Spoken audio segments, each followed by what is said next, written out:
I was just going to say, on that note, actually, that was going to lead into my next question, is what was the point that you feel you started to become either successful or started to take it more seriously, that you had something really popular on your hands? I remember being sat in my living room and feeling really discouraged and saying to my husband, is it ever going to happen to me? Is it worth it or not? And this probably was about 2 years, maybe 2.5 years down the line, and just feeling a little bit discouraged. And then I entered a story into a prize, and if you'd come first, you would have got an agent, and I came second. Okay. And I think that was a big turning point for me, because I thought someone's seen something in my writing. Out of however many hundred people sent their stories in, mine got noticed, so there must be something good about it. Absolutely. That was a really good sort of spur on.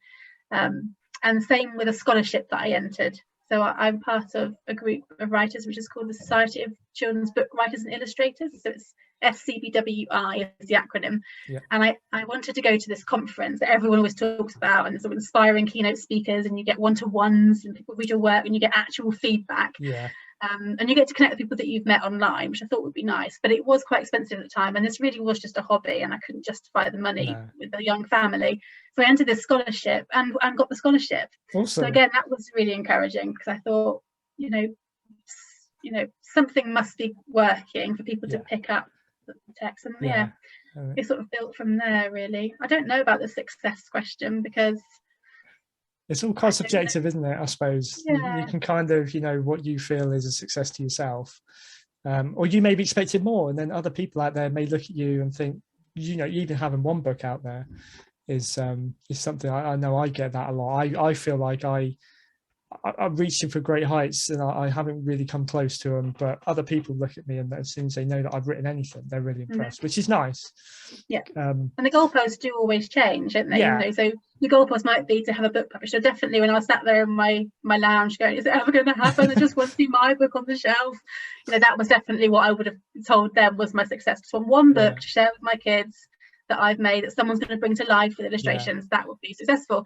And then when you get there, you just, naturally you want more, like you want to do it again, and then you just want to be able to repeat it. And I guess at the moment my idea of success is just to be able to continue doing this as long as possible, because I just love making books. I love meeting people, sharing books with readers, going into schools. So I'm just trying to enjoy rather than being published focused on the actual number of deals and book deals, just enjoy it for what it is, because a lot of publishing is out of your control, really. I can't say who's taking on how many books of mine or not. So what I can control is then how I feel about what I'm doing now and the processes. What do you feel is the biggest challenge once you've got a book out there, in terms of making people aware of it? I suppose that's one of the biggest things I found. I mean, did you find the same in terms of marketing and stuff, or? I don't think I really realized that. I guess part of it is lots of writers can be sort of more introverts and not used to sort of selling yourself, so it's a very awkward thing. Like I want to be proud and I want to share, like I've made this book, but I also don't want people to go, oh, she's so big-headed. So it's a very difficult line to strike. Someone gave me some advice once about not feeling like you're promoting yourself, but you're promoting the book, and that helped, because I make lots of resources for the book and share them with teachers. And share reviews, so I feel like I'm focusing on the work as opposed to sort of saying, look at me, everybody. That's how I've tried to handle it. But it's interesting that you say that my name keeps popping up, because it is I've not sort of, I find it a hard balance to strike, to know how much I'm getting people's nerves and how much I should well, I know you don't, you certainly don't get on my nerves, because I think I look at writers like yourself are a real source of inspiration for people like myself, who are still very much, finding my feet, even though it's been a few years. And I think the writing community that even though I've not been as active in it in the last couple of years, when I was, it's such a warm community, especially down this way, very, very supportive of everyone. And it's so lovely to see some of our own, I suppose, actually strike this kind of success where you're being noticed. And I mean, we'll jump forward a little bit to this last weekend. You had something quite exciting going on. in Exeter? Tell people. Well, I had an invite to Exeter Cathedral to meet His Royal Highness Prince of Wales and the Duchess of Cornwall, Camilla, who were doing a tour of Devon and Cornwall. And it was absolutely amazing that somebody thought to invite me. So I was already on cloud nine, thinking that, wow, someone thinks I deserve to represent children's writers of Exeter. And then when I got there, there were only actually a handful of people invited, and I was on a table with Philip Reeve, who wrote Mortal Engines, and Michael Morpurgo, nonetheless. And I just thought, I was thinking someone's obviously pulled out last minute, and they're like, who should we invite? Well, we better could probably get Claire. She'll come along. This is it, isn't it? You never give yourself enough credit as a writer, I don't think. And classic example there. No, you've been put on that pedestal with some greats there. Yeah, it was absolutely. I mean, I don't know how it happened. I don't know who nominated me to go or whose idea it was, but it was an absolute wow moment. Definitely one that will be hard to beat. An absolutely amazing day. It really was. I felt very proud. No, it's great. It's a funny thing, really, because I think my wife saw that there was a post went out that Charles and Camilla were down here, so I wondered what it was that they were down there for. The same day, I went along to our local little free library, Linda's little free library, and I got this. Well, actually, I picked this out. I would say my kids picked it out, but as soon as I saw it there, I picked it out. Aerodynamics of Biscuits. I mean, it all kind of came together, and that sort of made me. And when I saw your post go up that you were there and Charles and Camilla were there, I was like, it's all kind of come together. I need to get you on. I need to talk to you. It's obviously planets aligning and that, but Aerodynamics of Biscuits is fantastic. I won't focus on this book in particular because you have done so much worthy to talk about, but the title alone grabs any kind of kids. I think it's biscuits. It's fantastic. You got pirate mice in there, you got cheese, you got biscuits, and it's a perfect combination. Where do you get inspiration for books like this? I think quite often, if I look back at the books that have made it, many of them come from titles, actually. So Aerodynamics of Biscuits was one, Who Is That You was another. Quite a lot of them come from phrases that I hear or words that I like the sound of, that then I sort of think, what might that book be about? What sort of characters might be in the story? Where would the conflict be? What kind of story would it be? So quite often I start off with a random idea, like Aerodynamics of Biscuits, which I heard on the TV and thought, oh, that's a catchy idea. Wrote it down and then thought, what would happen in that story? And when I started out, I was very much thinking of, I really want to surprise people. I don't want anyone to guess the page turn. So what's the craziest thing I could put in? I know, pirate mice. What else can I put in that no one's going to expect? They're going to go to the moon. So that was my first ever book that was published, and I didn't plot it out particularly. You can probably tell because it's completely quirky and but my kids, I mean, they're at an age now where the story does need to be quite special to keep them interested. They got an attention span, it's minute, but they were fixed to this one, which was great, and they love books like this, even though they're sort of 7 coming on 8 next year. I thought the picture book phase would pass, but they absolutely love it. And ones like this, I mean, I'm certainly going to steer them towards more of yours, because you fulfilled probably one of my little dreams, is to one day go into a shop and see your book on the shelf. I went into Asda in Newton Abbot and I saw your book on the shelf.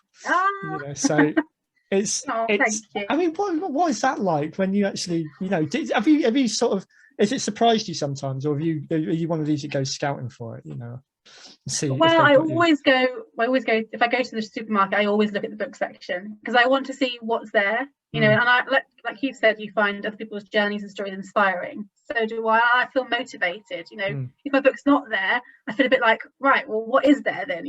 Who is making it and what they're doing and why, and I sort of try and think, oh, it's there, no, it's that kind of book. And I just so I always look anyway, but I wasn't expecting. I went into Asda and found it wasn't me there, and I guess I always secretly hope that my book might be there, but almost didn't dare to believe. And I went in, it was there, and I was on my own. And I just wanted to say, I wrote that book, but I didn't. But it's really hard doing it without that feedback. Yeah, that's going to be one of my questions. Actually, is how, you know, further on down, you know, skip forward to now in the last sort of 18 months, is how it's impacted you. I mean, obviously you've not been able to get out there live, you know, how have you made it work, or did you just kind of hold back and thought, I'm just going to launch back into it when I can? Well, I think the first thing is I love gigging. I really do. It's very special when you get it right. There's nothing better than it. In terms of the income that I make with my music, gigging is really, really low on the list. It's very hard to make any money gigging. Well, at least I haven't found it. If anyone's got a magic way, then please do tickle me up, send me an email, and I'd love to know all about it. But it generally is actually very, very hard work. It takes a lot of preparation. You know, even if you know the songs backwards, it takes a lot of prep, and the financial returns are pretty slim, to be honest. So generally these days, I do the ones I want to. So if a venue asks me to play and I like the venue, I'll play there because that's great. Or if someone wants me to come play violin for them while they do their, you know, while they're playing, and I like them, I'll go and play with them. That's great. So I choose them because I want to do them, rather than, you know, I've chosen not to go to 5 pubs a week and sing Wonderwall. You know, it's just not what I want to do. I've got a whole herd of children here, and the last thing I want to be doing is spending all my evenings singing Wonderwall. If I have a special gig, then I love it and I go to it and I thoroughly enjoy it and I put my all into it and I make sure it's going to be bang on and put all my energy into it. But I don't do that. You know, I don't do a huge amount of it. Well, so during COVID, really. So what I'm saying is, really, it didn't impact from that point of view. No. I've nearly released 2 albums during the last 2 years of COVID. So the first one, I did a Celtic instrumentals album, because I mean before COVID I'd been smashing my head against, you know, not against, but with the music. Trying to make my money from music, it's really, really hard. And the problem is, you think if I take 5 minutes break, that could be the 5 minutes that meant that I couldn't continue doing it. You know, if I take my foot off the gas pedal, if I don't produce music, if I don't keep in social media, if I don't do this, that, then that might be the reason that I have to give it up and go back into working for the land. You know, so if you're not careful, it's very easy to burn out. And actually, we got COVID, we got locked down, and I just needed a rest. So I started just improvising, most on the violin. Actually, I didn't touch the guitar for blooming ages, and just started improvising, recording some stuff, and slowly the sound came together. And it was just a way of relaxing, kind of centering myself again, and just kind of getting back to who I am and what I do. And I kind of needed that. I think it was, you know, first lockdown in particular was quite stressful, really, and I think a lot of people kind of connected with it because everyone else needed it as well. It was, and I think a lot of musicians do COVID albums, you know, and they all put their own take or spin on it, but it's just having that authentic voice from what you're feeling and what makes the music. You know what I mean? I don't go out and think, right, what do my audience think about lockdown? Let's write an album to hit them. I've never been able to do that in years. Looking back on it, is it really a time that you want to be reminded? I mean, we're never going to forget it, but is it something that you want to immortalize in an album, or, you know? Well, it's not. It's an album for anyone that just needs to. I mean, my daughter doesn't listen to my music. My oldest daughter, Indigo, she's 21. She, you know, she sings with me at gigs and stuff like that. But she never put one of my albums on. You know, it's Dad's music. But she loved it because she put it on while she was revising for her university exams, and she said it was perfect for that. And I had other people meditating to it, or having it on while they were praying.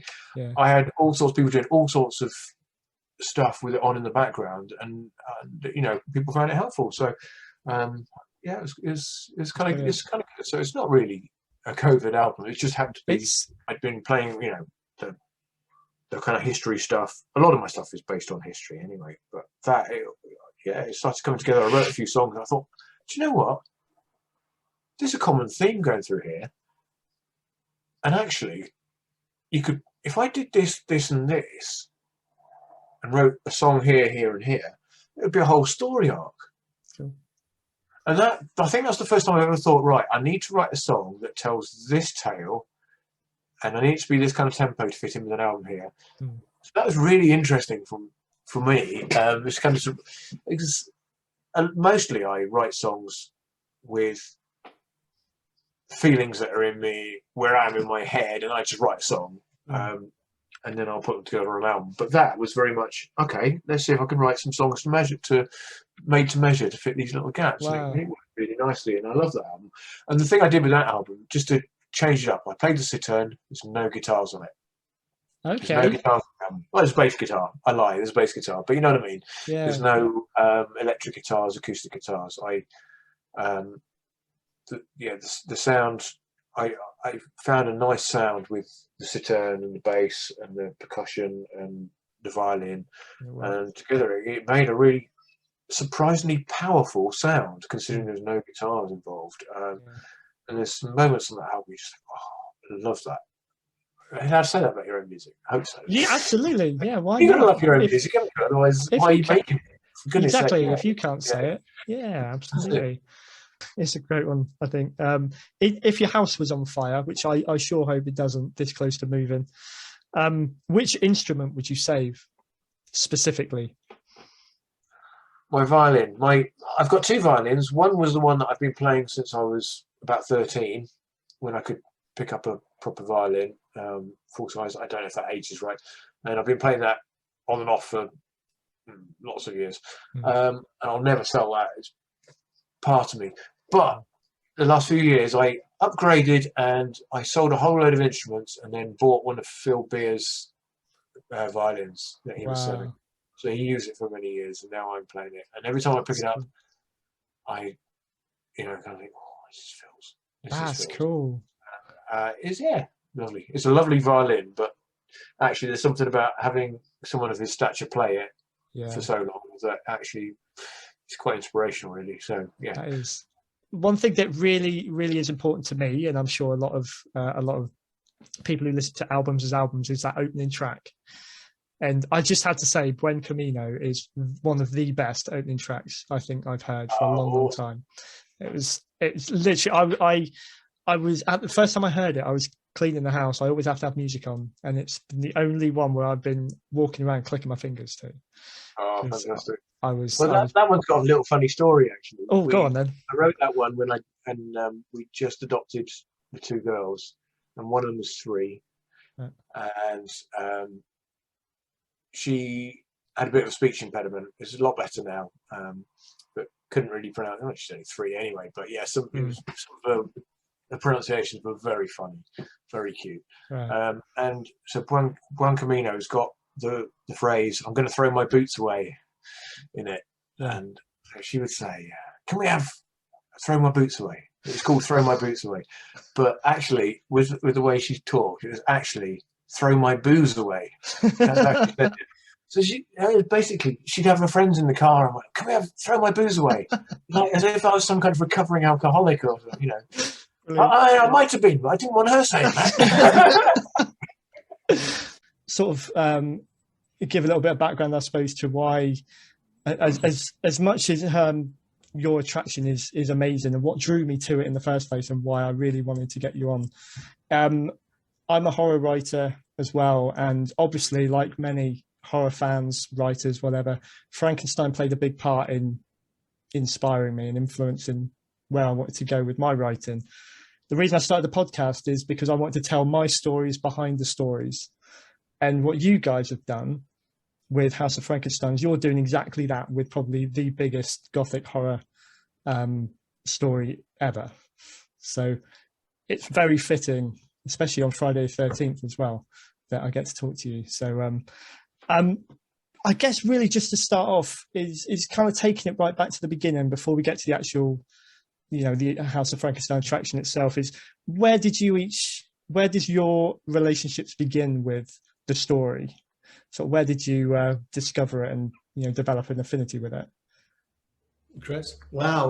Well, me, look at us. We're of a certain age. So I mean, I sort of grew up with Hammer House of Horrors and sort of obviously sort of the Boris Karloff. Well, I didn't grow up with the Boris Karloff film, but I was familiar with it. But so my interest in Frankenstein, I suppose, started then with the sort of probably with the derivatives, not the original story, whether it was Boris Karloff or I said the Hammer films particularly. So, but I think it's a strange one, Frankenstein. Whoever you are, you're aware of it in some capacity, and I think even if you're not a horror fan, there's a certain affection towards the creature because he just plays out throughout the whole of the world now in terms of popular culture.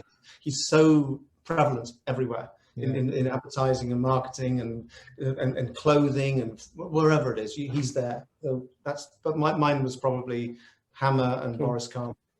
Oh, cool. My part of my history, I mean, me and Chris have known each other 30 years, more than 30 years. But my part of what I ended up disappearing into is making in horror movies. So we've made a lot of low-budget horror movies for Sony Entertainment, and but we have never made a Frankenstein one. But that could come at some time. Chris and I met in the theatre, so that's part of why the attraction is theatrical. It's like going back to our roots of the theatre, and then we've both done film and video, and there's elements of that here too, and we've both been writers, and so there's elements of literature. So it's taking all our history and bringing it together and putting all those elements into this attraction. Yeah, brilliant. First of all, Chris, we obviously get together regularly. Chris came to Bath about 12 years ago. I came 7 years ago, and I think it was just a meeting in a pub over a pint, and Chris saying, "Did you know that Mary Shelley wrote Frankenstein here?" And I didn't, and a lot of other people don't. I didn't. Yeah. So it was a revelation, and then you explore that a little bit, and there is a plaque now to that event from 1816, and where the pump rooms is now. She was at this property called Five Abbey Churchyard, where they took lodgings, and that's where she wrote Frankenstein.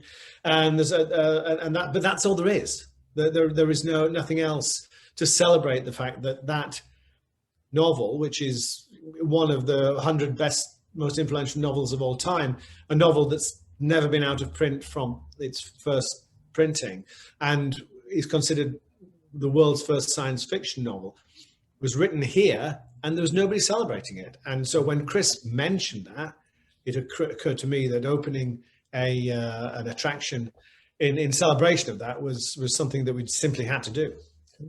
Well, yes, exactly. I mean, 10 minutes prior to me telling Jonathan, I wasn't aware of it either. I think it's been a well-kept secret. I think it was a strange one, actually, because it goes back many years.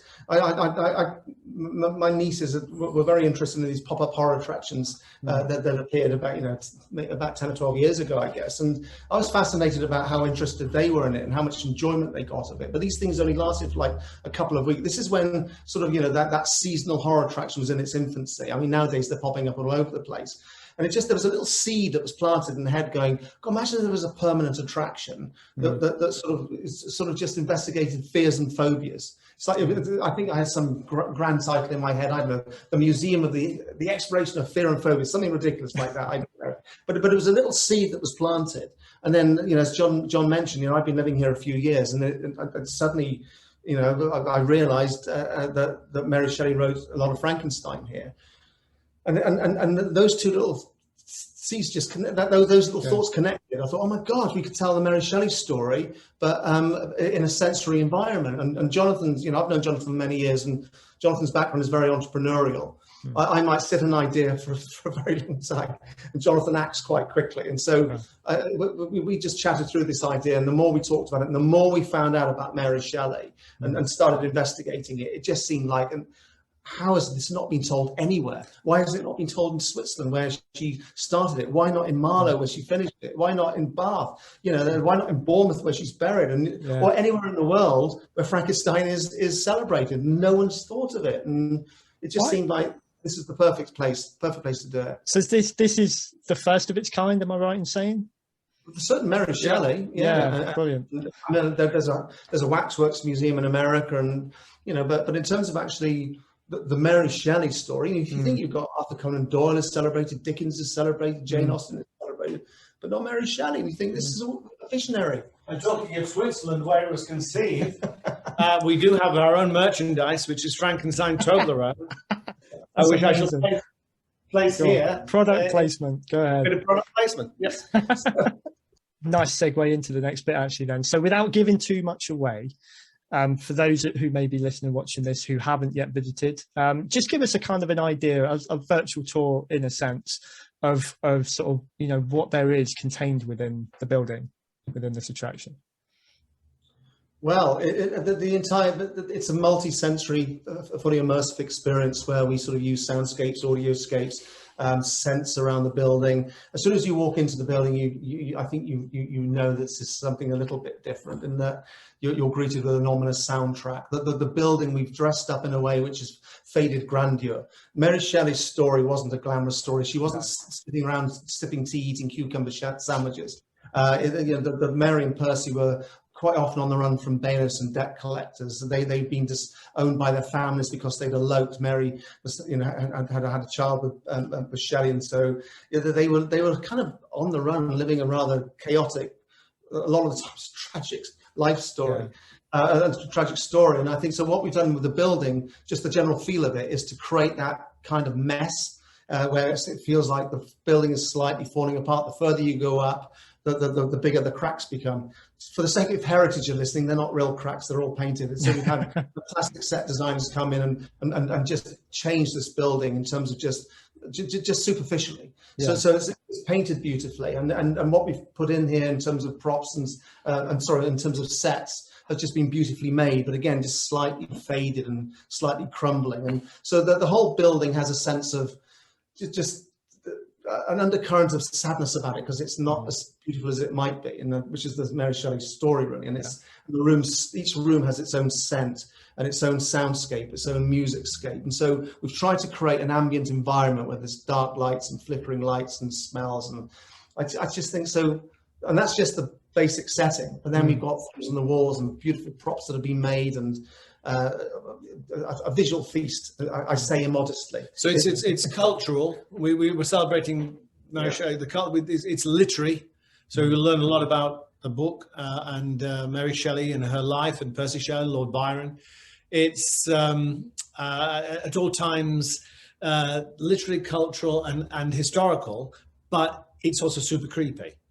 So we have downstairs in the basement, one of the reasons why we were attracted specifically to this property is that the basement vaults lend itself to a really wonderful walk-through horror experience.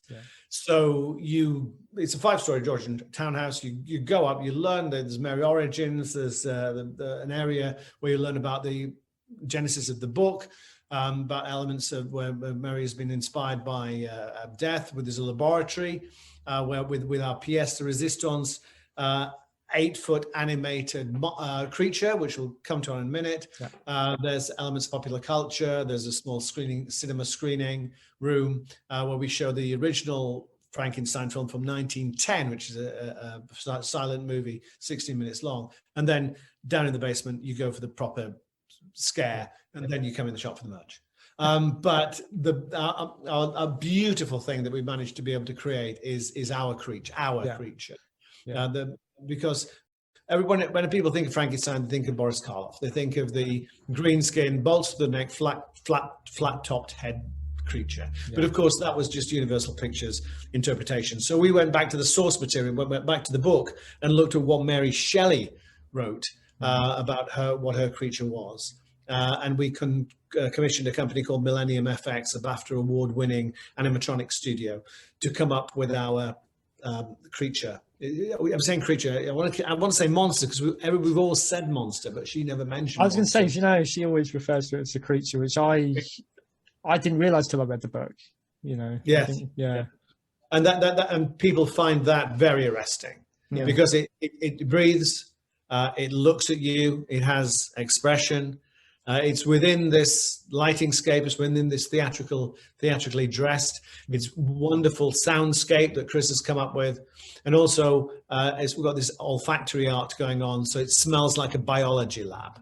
So you've got all these elements taking place, and people are left breathless. It's been quite interesting, the creature, because when we had him commissioned, you're not quite sure. There's a part of you think people just want to see the flat top green skin monster. Yeah. And so will they be disappointed? And it's not been that. People have actually been quite moved by the creature. They suddenly, and this is when in the early genesis of this, when we were talking to Millennium, as you pointed out very quickly, the designs initially started feeling like a monster, and it's like Victor Frankenstein never created a monster. He's trying to create the perfect human being, and it just turned into a monster from people's perceptions. But and I think that's it. We wanted humanity to come out of the creature. So as you're looking at it, this is a person who you just think must be in quite a lot of pain. Yeah. These open wounds, and you just think, and I think that the humanity comes out of it as well. So I think it's a really strong creature we've made. It's an amazing bit of work, and even though I knew to expect that at some point, because obviously having the hints on your Facebook pages and that was happening, even when you see it, you don't really realize how powerful that's going to be. And exactly, looks as human as you can get in circumstances like that, I suppose. It's an amazing bit of work. We also have a 7-foot green monster as well, so hopefully no one will be disappointed. No. Yeah, going up to so moving across just for a second into the popular culture side of Frankenstein, and again, everyone is familiar with the imagery. Yes, the green skin flat top version, like you said. How do you feel, or why do you feel it's been so popular? How it's been taken so many different directions across the years. What is it about the story that you think has caused that to happen?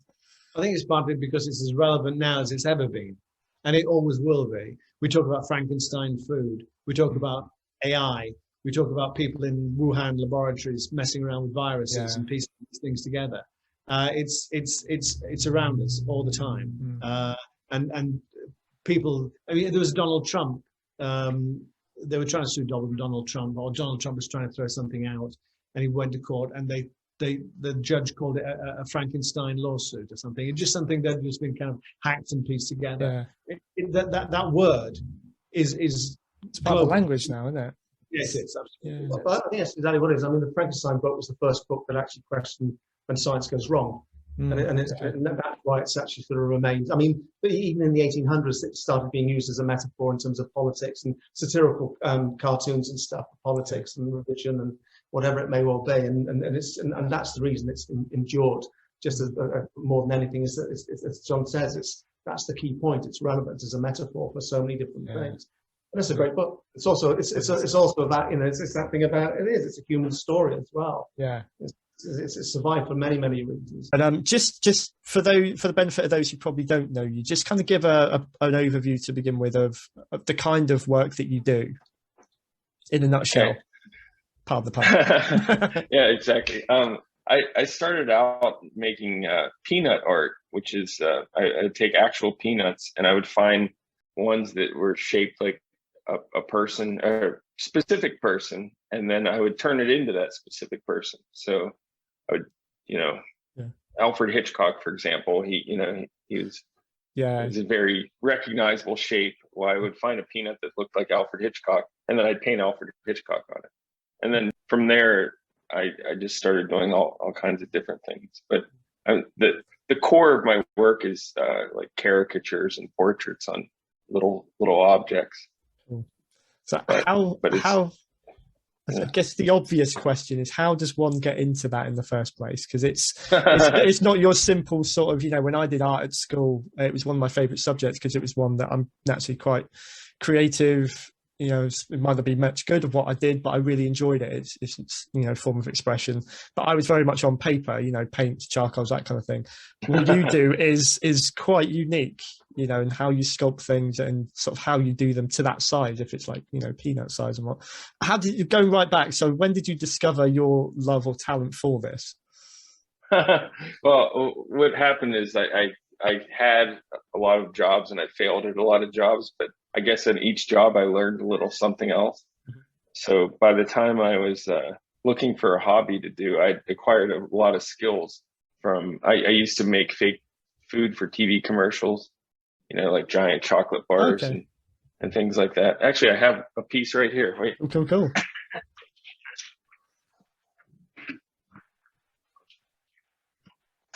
I have it on my coffee table because it's so funny, but it's like a giant sandwich cookie. Yeah. Ideal. So, other cookies are available of that kind, obviously. But, yeah. Oh, awesome. Yeah. So I just learned, I learned how to sculpt and casting, and I was also a caricature artist, like at fairs. So I would draw people. Yeah. So I just acquired a lot of skills. And I had this friend named Jason Freeney. He's a very famous artist, and he does dissected characters. So he'll take like a cartoon character like The Simpsons, and he does like a skeleton on one side of it. Oh, okay.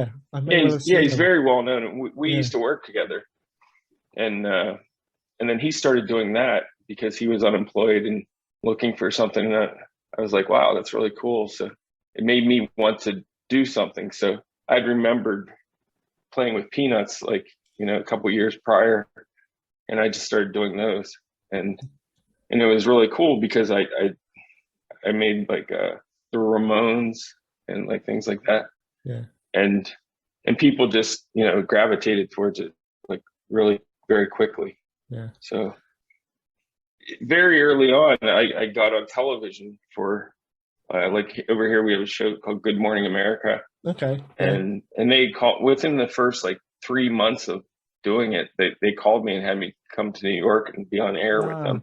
So that was pretty cool. That's sort of when that it's kind of hit the mainstream almost, if it gets recognized at that level. That's impressive. Yeah, but I mean that was probably about 7 years ago, and it's like it still hasn't slowed down yet. And then I suppose you didn't after that, really, once you get that kind of exposure. No. I see you got some sort of recognition from Ripley's Believe It or Not. Is that right? Mm-hmm. Have I seen that right? What was that? Yes. That was they publish that book every year. It's whatever. So yeah, they had some of my Peanuts in there. And then the next year they had, I also do Tic Tac art where basically I take little tiny Tic Tacs and those also got in there. So I think I'm out of things to be in Ripley's for. But still, so I mean, it's not something that everyone's going to put to their name, in amongst everything else that you've been doing. I'm going to have to start eating large chunks of metal to get in there. You don't want to do that. I read one particular article because I've gone through a few of the ones that are out there about your work already. And the way they introduce you and describe you, I think, is one of the coolest, almost like job titles to have. Peanut taxidermist and toy creator. I mean, that's pretty cool, isn't it? I mean, there's not too many people out there who can lay claim to that either. Yeah. I wrote that myself. Did you? That's awesome. Why not? But talk about onto the sort of the toy creator part then, because that was something I wasn't aware of when I first sort of discovered your work myself. So what do you do in that respect with the toy? Okay, so there's two aspects to toys that I do. One is I make old wooden toy, like parodies of wooden toys. So for a span of from the like 1920s maybe until the 70s, these Fisher Price was mainly the company, and they made these roll along toys that you pull them and they're animated. And I always saw them around, and they're just kind of like every yard sale, whatever, flea market, you would see these things. And one day I'm just like, that'd be funny if, I made them films and weird characters and like Jack Nicholson from The Shining on one of those toys. So it looks like a preschool toy, but it's like horrible subject matter. It's amazing. So So I started making those out of wood, and that's really fun. I still do those. I just finished an Aliens one with Sigourney Weaver.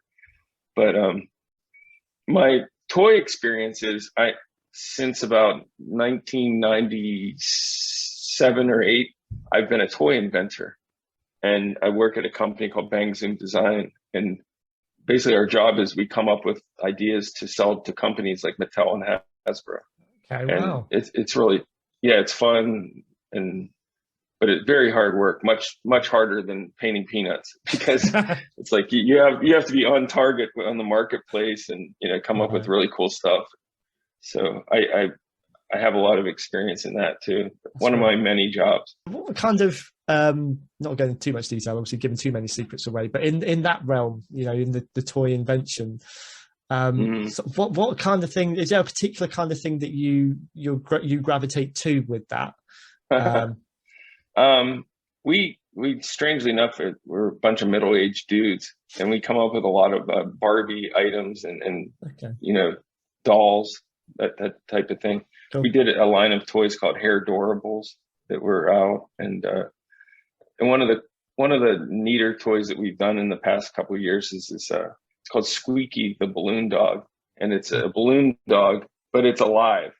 Okay, it's a robot, but it doesn't look like it should be able to do the things that it does, but it's really cool. That's very cool. And it makes squeaky sounds when it walks. And so you do the initial bit of coming up with the ideas for that, you know, is there then it goes on to someone else for obviously the actual production side, or do you have a foot in that as well?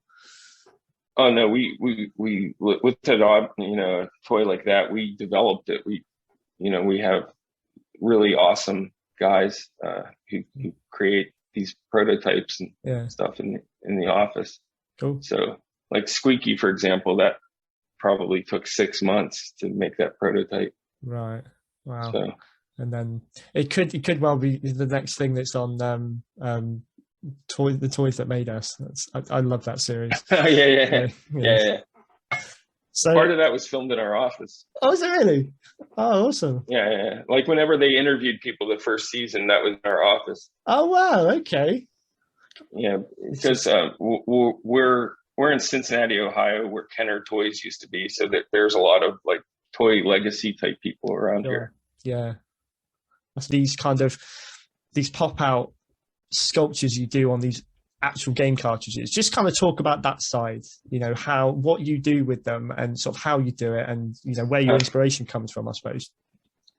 Yeah, so that all started with there's a Mario art show in New York, and I got invited to make a piece for it, and I thought it would be pretty cool to do like a big cartridge, but like kind of do like cut out the cartridge and have Mario like trapped inside the cartridge.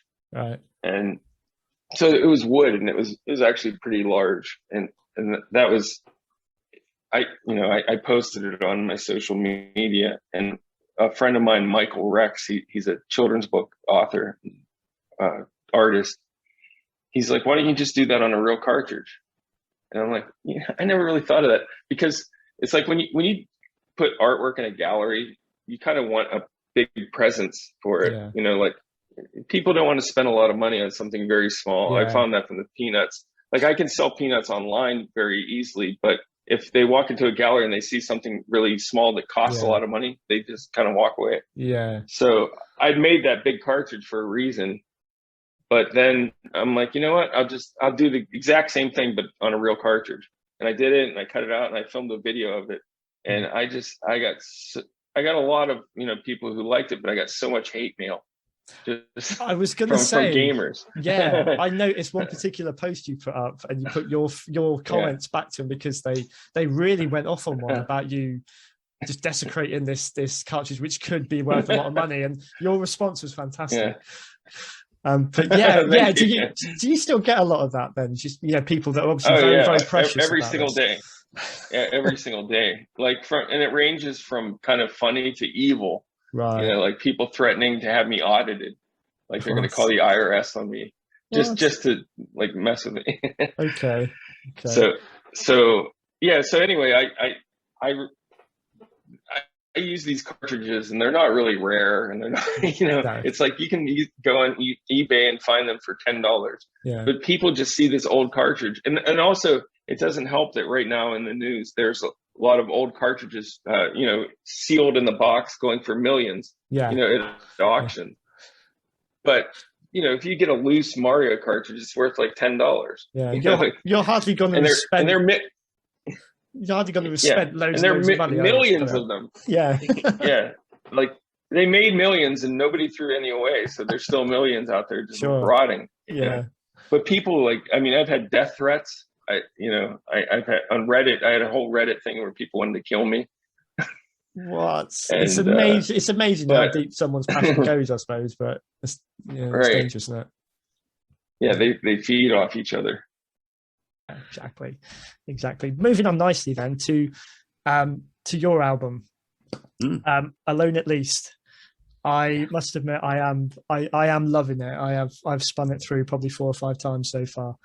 Thank you. So before I get into, there's a couple of songs I want to discuss in particular, which are sort of the standout ones for me.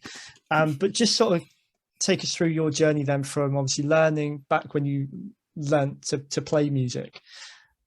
At what point did you then start playing around with your own stuff and being able to actually write your own songs and put it together? How long before this album did that kind of fall into place?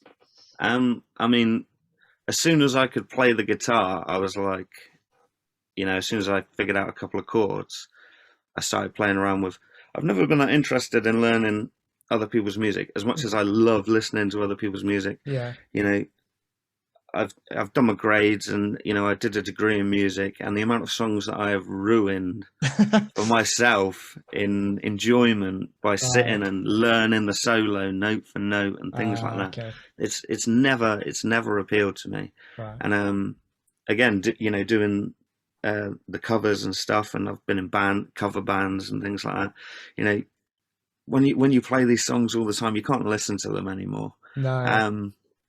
So where possible, I just from the get-go, what I wanted to do with music was create myself, express myself, and do what I spent my whole life idolizing, these people who did that. And I just wanted to make people feel as excited, or as whatever as music made me feel. I've always made my own music. Cool. Cool. So the actual sort of production side of it, do you do that yourself, or do you have No, I did everything at home. I got a little room that serves as a little studio kind of thing. But I mean, when I was a teenager in bands and stuff like that, and it would be like, we'd want to record, but at the time, people did have some home recording stuff, but in the early 2000s, it wasn't anything like it is now, and it's expensive, and when you're a teenager, it's out of reach, and you have to learn how to use it. So as a teenager, when we recorded little EPs and things like that, we went into little, budget studios kind of thing. Right. And I'd always wanted to, been interested in that kind of stuff. Sorry, I'm just going to take a sip of more water. Yeah, don't worry. Yeah. I'd always been interested in that stuff. And then a couple of years ago, I decided, I'd been working as a chef for years. That's what I did for years and whatever. Right. I'd been working as a chef, had a bit of money, decided, I was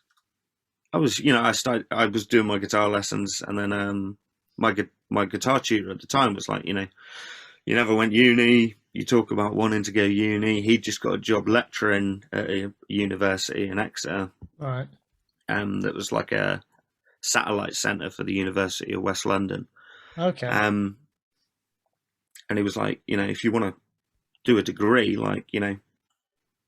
you'll get in, I'll do your audition, basically, kind of thing. Okay. That's cool. So I was like, yeah, great, give me something to do. Always fancied it. I'm one of 4 siblings, and my sisters and my brother had both gone to uni, and I'd always felt like, I should have gone uni or whatever. Yeah.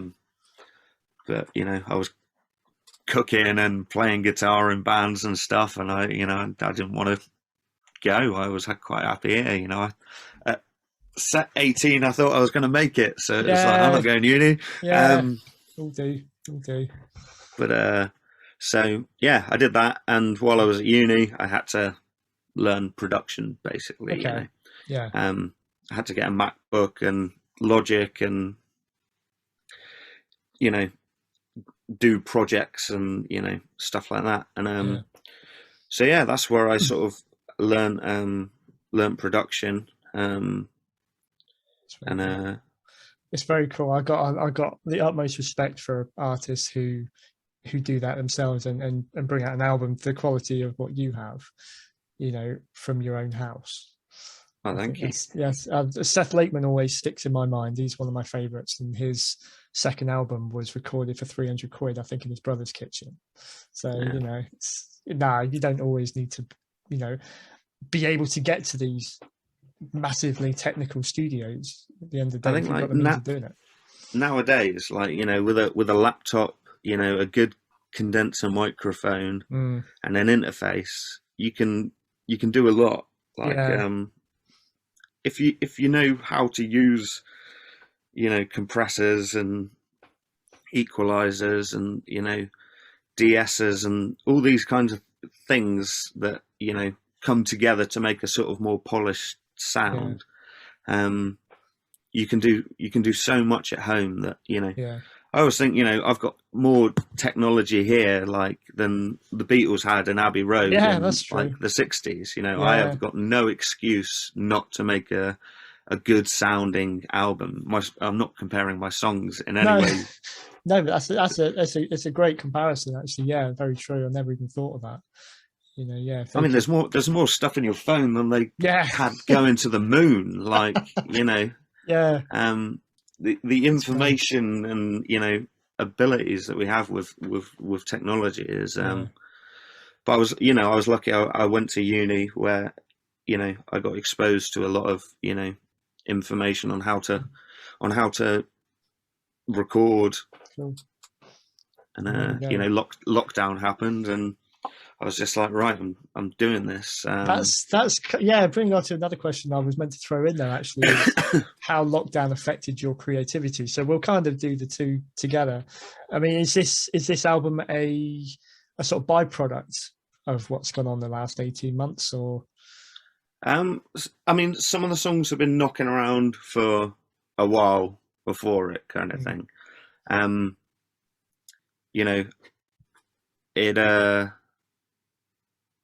But when lockdown happened and stuff, I had been gigging a lot. So I did a lot of live streams and stuff where I was just on my Facebook page for 3 hours at a time, just taking requests off people, and that was good fun, and it sort of kept me busy, kind of thing. But I wanted to, so I carried on writing my songs and stuff like that. And recording throughout, the lockdown and whatnot. And I mean, it was all because I turned 30 this year, and I'd been in bands and recorded EPs and singles and whatnot, but I was like, I'd always wanted to have an album out, and it pained me that I was going to turn 30 without ever having a record out. So it became like, I have to get this done by by then. So yeah, a couple of the songs were written in lockdown, and then it was like, okay, I've got a record's worth here now. Time to record it. Put it together.